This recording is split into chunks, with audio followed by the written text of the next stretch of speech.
Welcome to our commercial real estate series, Behind the Building, giving the audience a behind the scenes look at different aspects of commercial real estate, featuring industry professionals and leaders who we work with every day to make it all happen. With me today is Alex Karboski of WasteAway, a Triangle-based company that specializes in dumpster and portable restrooms, aka porta potties. Talk about services that are 100% necessary, but let's be honest, trash and porta potties don't get much airplay until today. So welcome, Alex. Thanks for having me. Yeah. And it's also worthy to note that we are fortunate enough to be able to be a part of the same church community. We're in music Nice. ministry together. Alex plays guitar and I sing. So it's a lot of It's a fun. good time. That's right. That's right. So let's jump into the segment Trash Talk, Waste, Risk in Commercial Real Estate. Say that 5 times. Yeah. So, Alex, can you give us a quick overview of what WasteAway does and the types of clients you serve in the commercial real estate and development space?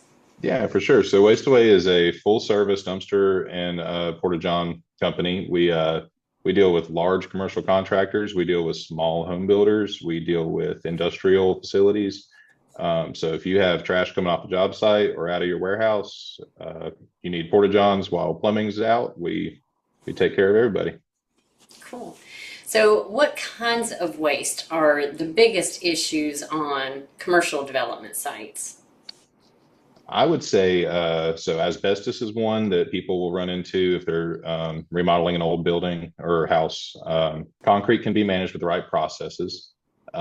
Painted block and tires and mattresses are all can be problem. I've Uh, seen a lot of mattresses on sites that have just been cleared. yes, old hotels we've done one of those before. Just hundreds of mattresses that all have to be recycled the right way to avoid big money. So we had a job recently where a pizza franchise reached out to us to help get rid of their excess pizza dough. So this facility, that's all they do is make pizza dough. And any excess they had at the end of the day, they had to get rid of. Well, pizza dough is goop. It is just goop. So we had to take a dumpster out there. We had to put a liner in it. And not every landfill or transfer station wants 30 yards worth of goop dumped in their facility. So we actually had to take it to a facility on the other side of Raleigh that really increased the cost for them to get rid of that dough. But it was essential to keeping them moving and staying in compliance with their FDA regulations. So And that's a heavy load, I bet. it was heavy, and if it rained, it just turned into slime. And Uh-huh. pizza dough is also it's got yeast in it, so when it's hot, it rises. and so you can imagine the headaches that we dealt with around that project. But it was good to be able to help them dispose of that properly. Hmm. Wow, disposals of all kinds. Got to get rid of everything somehow. That's right. So, what surprises most people about what it takes to get rid of trash responsibly? So cost and effort, you have to balance those two things. So you can just throw concrete into a dumpster with your trash, and it's just going to be expensive to get rid of. So when we take stuff to the landfills, it is all billed by weight. So however much the stuff in the dumpster weighs is how much you pay to get rid of it. So things that are heavy, concrete, dirt, block, um, big tree stumps, all are things that are very heavy. And if they're separated, then we can dump them and recycle them and get rid of it at a significantly lower cost. But you have to balance, is the cost savings worth the time savings? Everybody's busy, and you just got to figure out if it's worth it. Gotcha.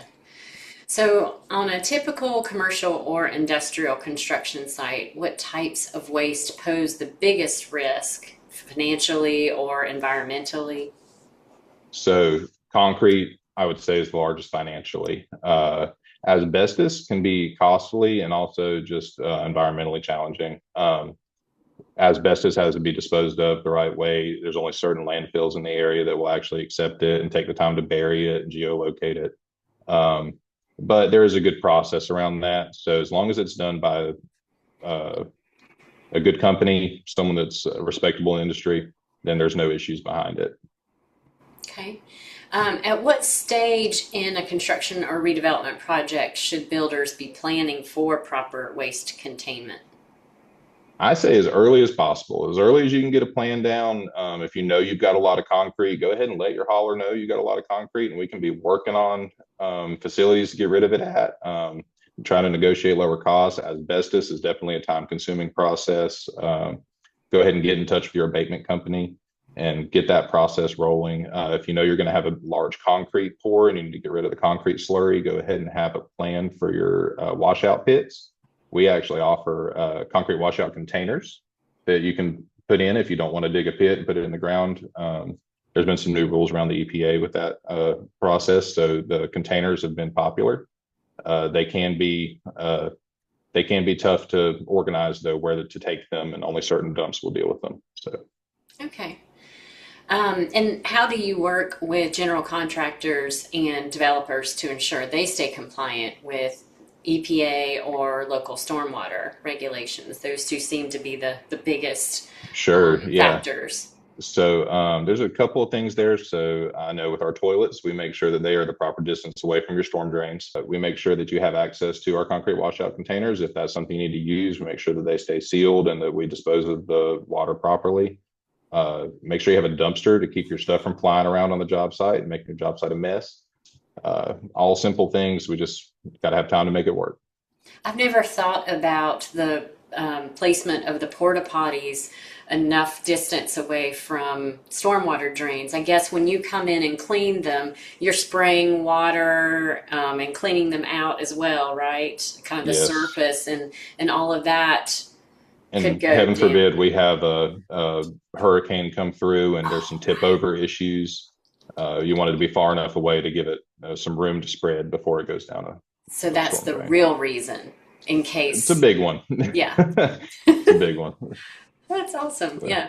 yeah. So do you find that developers are aware of environmental protection requirements, these kind of regulations, or are they surprised?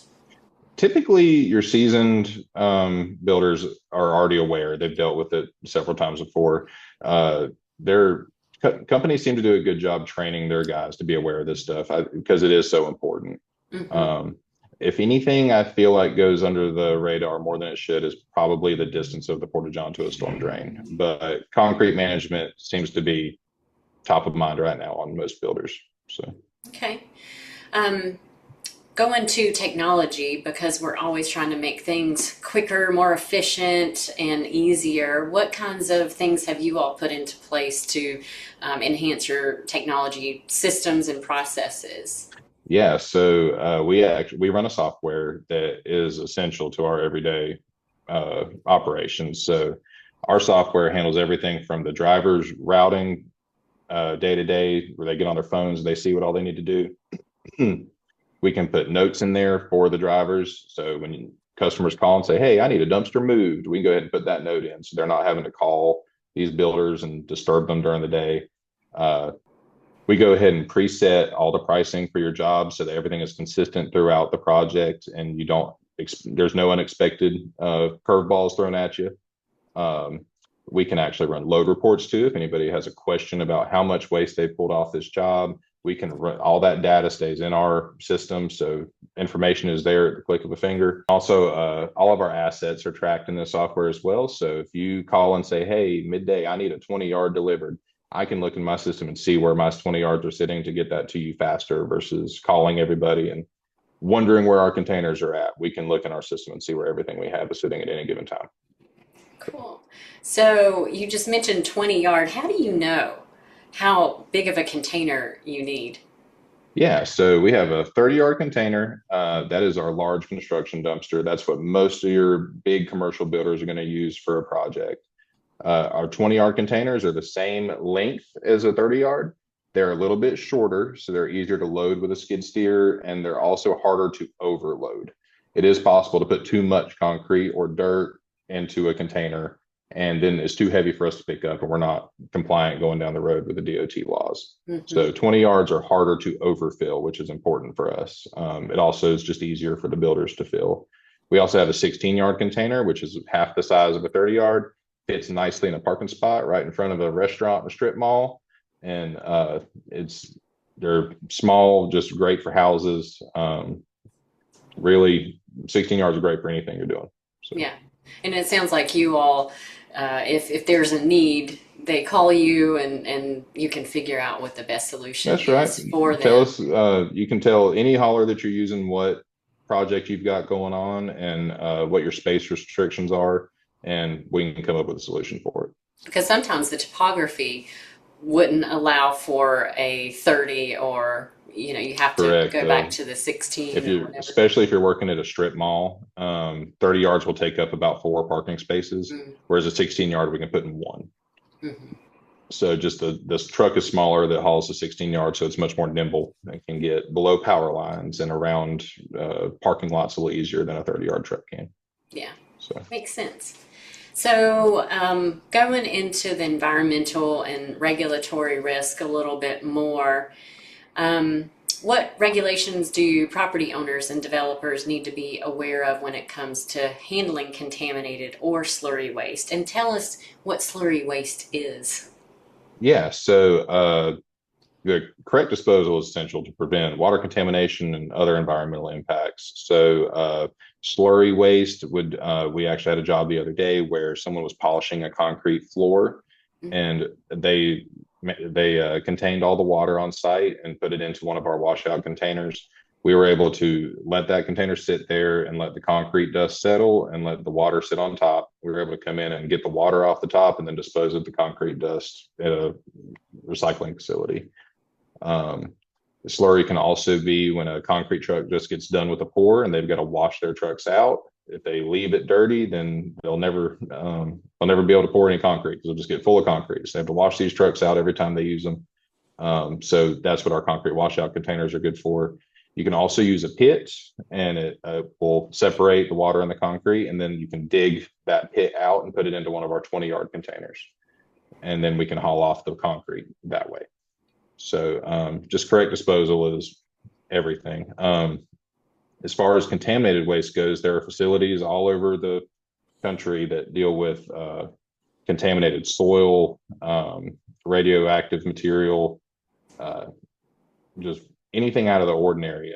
There's actually a facility in Emilee, Alabama that is a naturally lined pit that they will encapsulate the waste into these little boxes, and they'll stack these boxes in the ground, and it's encapsulated. It's never going to leach into the soil.